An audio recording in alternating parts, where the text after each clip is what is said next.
Hello, I'm Wanderer001 and you're here because you want to know how to change the battery in your Viper remote for the 4606V remote starter. I'm going to say it's actually very simple to do. This one's a little worse for wear, but to do so, you simply turn your remote over, and you might not have noticed this before, but there's actually a seam on either side because this is really just a pressure fitted back plate to the front, and right there where your dongle is, there's actually a little notch.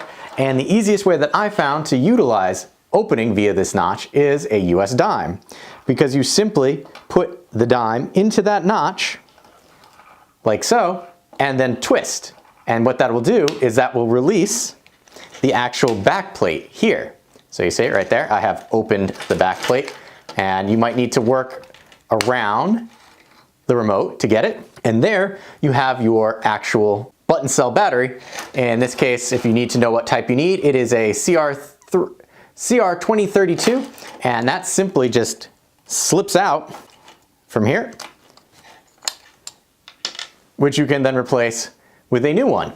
Keep in mind your electronics might move around on you a little bit, but then you just slip in your new button cell battery, take your back and snap it back into place,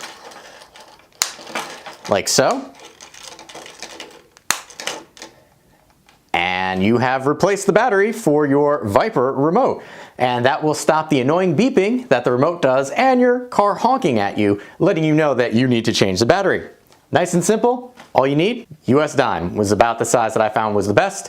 I did do it with a knife before, but I did end up scratching up my other remote. So dime worked the best. There you go, nice and easy.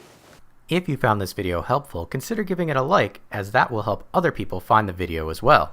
If you like what I'm doing here, you can always help fuel the next review by buying me a coffee, link in the description below.